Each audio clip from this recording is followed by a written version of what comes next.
આજે આપણે જવાનું છે રાજકોટથી 75 કિલોમીટર દૂર. આપણે પહોંચી ગયા છીએ ભીમોરાની ગુફાએ. આ છે બૌદ્ધ ભગવાનનું ચિત્ર. હર હર મહાદેવ ફેમિલી, હું પૃથ્વી ચૌહાણ ફરી એક વખત મારા નવા વ્લોગમાં તમારું સ્વાગત કરું છું. તો આજે આપણે જવાનું છે રાજકોટથી 75 કિલોમીટર દૂર.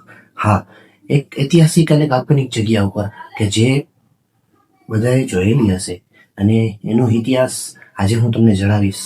તો ચાલો ભાઈ સાથે.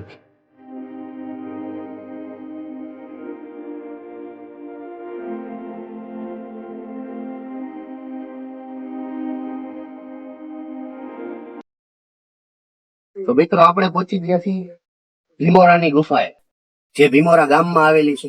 એનું પહેલા ભીમપુરી નામ હતું. તો ચાલો મારી સાથે. તો આપણે આવી ગયા છીએ ભીમોરાની ગુફા ને આ પાછળ તમે લોકેશન જોઈ શકો છો, જે બહુ જ પ્રાચીન કાળનું છે. અહીંયા ભીમ અને પાંડવ અજ્ઞાતવાસમાં રહ્યા હતા ત્યારનું આ ભીમની ગુફા બનાવવામાં આવી છે. ભીમ દ્વારા નિર્માણ કરવામાં આવેલી આ ગુફાને ભીમોરા ગુફા તરીકે ઓળખવામાં આવે છે. તો ચાલો તમને આ ગુફા વિશે પૂરેપૂરી માહિતી આપું. પેલા મહાદેવજીનું મંદિર હતું. આ આખી ગુફાની ઉપરની દિવાલ છે, જે તમે દૂર દૂર સુધી જોઈ શકો છો.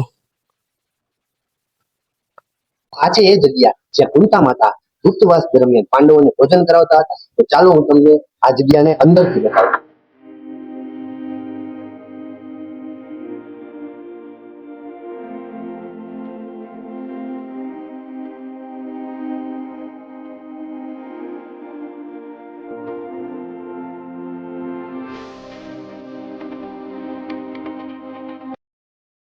મિત્રો, આ છે બૌદ્ધ ભગવાનનું ચિત્ર અને આસપાસમાં કેટલાક બીજા ચિત્ર પણ આવેલા છે.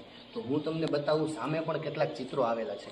આ પૌરાણિક સમયના ચિત્રો આપણને આપણી સંસ્કૃતિ દર્શાવે છે. તો ચાલો આપણે હવે જોઈએ જે ગુફા. આ છે જે ગુફા કે પ્રાચીન કાળમાં પાંડવો અહીંયાથી ડાયરેક્ટ જુનાગઢ પહોંચી શકતા હતા.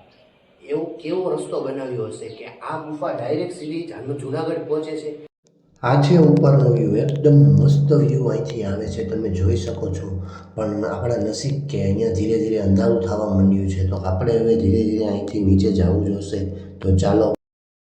તો મિત્રો, આપણો વ્લોગ અહીંયા આપણે એન્ડ કરવો પડે છે, કારણ કે શિયાળાના વાતાવરણને લીધે, ઠંડીને લીધે બહુ જ અંધકાર છવાઈ ગયો છે. તો જો તમને મારો વ્લોગ ગમ્યો હોય તો લાઈક કરો, 2-5 જણાને શેર કરો અને સબસ્ક્રાઇબ કરવાનું ભૂલતા નહીં. તો ચાલો મળીએ આપણે એક નવા વ્લોગ.